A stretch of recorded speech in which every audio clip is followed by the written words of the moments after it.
In this video, we are going to install a new Melling 176HV high volume oil pump. This is the oil pump that came with the new crate motor that I installed a couple of years back. It's just the standard 176 pump, and I was told that I was getting a high volume pump, but it doesn't look like that's what I got. So there are three 8 millimeter bolts along the top of the pump to loosen up.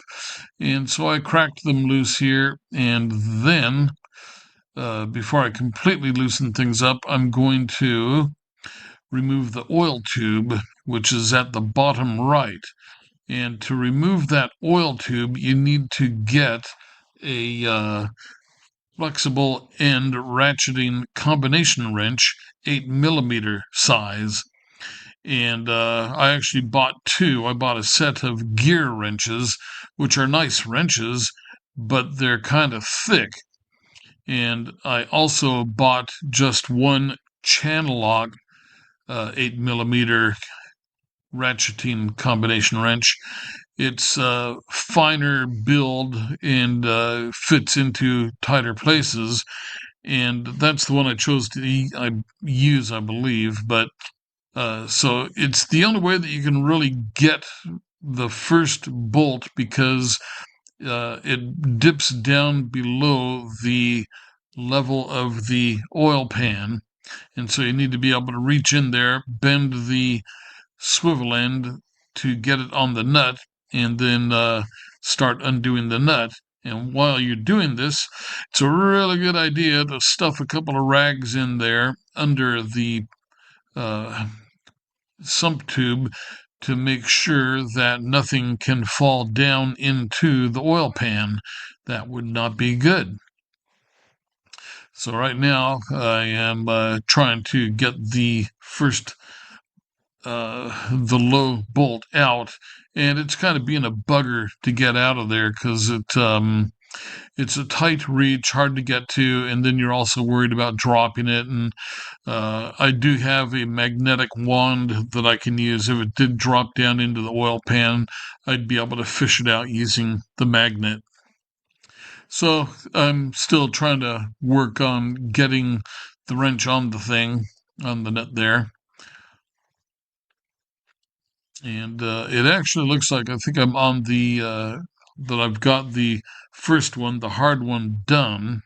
And now I'm working on the easy side, which is the right bolt. So it'll take a minute to get this loosened up, and then you finish removing the bolts, three bolts holding the oil pump to the block, and then you can turn the oil pump on the crank to separate it from the sump tube. Now, another thing I did too is Melling supplies this pump with, it comes with a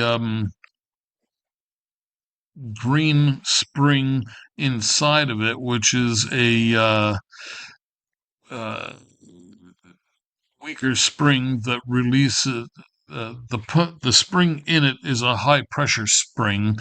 I don't know how many pounds. I assume about 60. And then there is another spring, purple spring, that you can put in place. You just unscrew a bolt, pull out the green one, put in the purple one, and very simple to do. And that lowers the pressure by 18 to 20 pounds. And I opted to do that. I've had issues with water leaks and oil leaks and uh, piston compression leaks on this engine, and so I'm putting a lot of time and effort into leak proofing this engine, and I'm putting in the lower pressure spring because it's not a race engine or anything. I don't really need that much pressure, and what I'm more concerned about is getting high volume, because one of the things really important in this engine is to get a lot of volume of oil flowing through it, because there are some fine passages that tend to clog up over time. So not only is it important to have high volume flow of oil, but it's also important to change your oil regularly, if not sooner. 530 light oil. And the reason is that if you get dirty oil, dirt will accumulate in these tiny passages, clog up, and then you've got some problems. In the two valve engine, the main problem is with your uh, timing chain tensioners, and there's a little sprayer in the tensioner that lubricates the timing chains. And when that clogs up, your chain doesn't get oiled and you start getting parts wearing out fast. In the three valve engine, what I understand is that if you have dirty oil, it will mess up your phasers on the cams, and then your truck will start to run bad. So there's the old pump there. You can see the 176 part number on it. Now I'm going to show you the new pump with the 176 HV for the high volume pump. And it's in that shiny little oval section at the top left. So Melling 176 HV, and then I put the lower pressure spring in. You see on the right side there's a short little tube on top, and that's where the spring that you remove is, and replace it with the lighter uh, purple spring.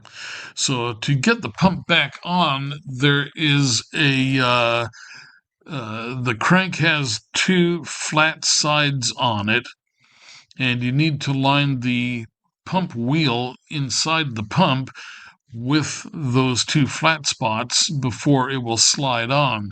And it's a little bit of a trick to do it because you can't see it to line it up. You just kind of have to give it your best guess to line up.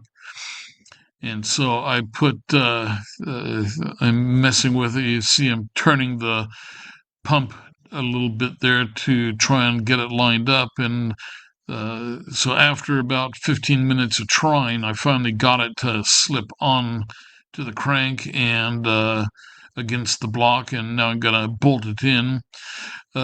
Put your new O-ring on the pickup tube and then start screwing it back together. And it's not a complicated job, but to get to it, you have to pull off the timing cover, the timing chains, the crank position sensor.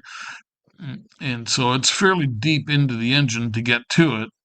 And if you do go this far into the engine, you ought to just change it. It's cheap insurance. And if you have the old pump, put in the improved 176 HV pump. It'll help your engine last longer.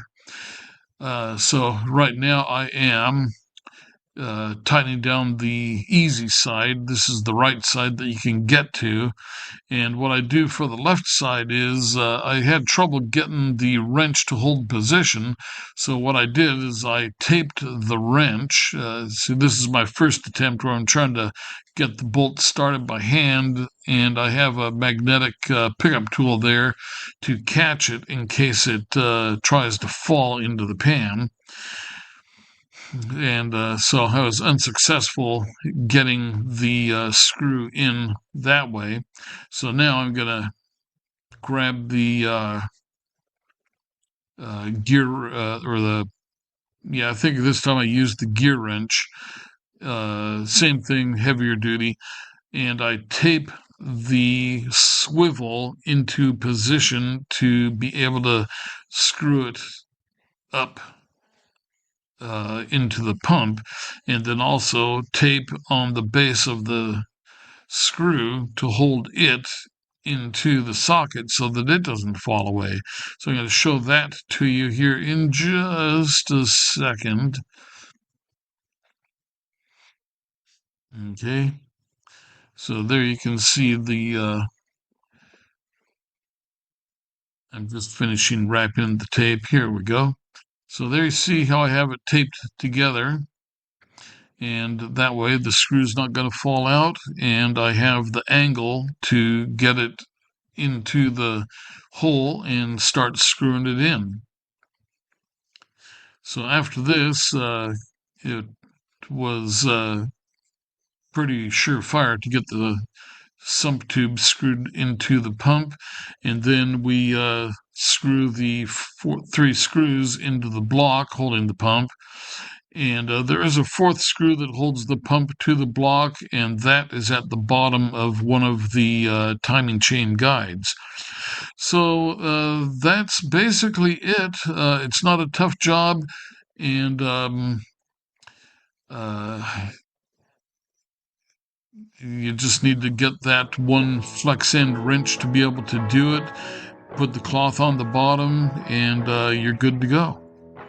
All right, that concludes this video. I hope you enjoyed it, and I will see you on the next video where we are going to put the timing chains, line up the timing marks, and get that all set up, put in the timing chain guides and the timing chain tensioners.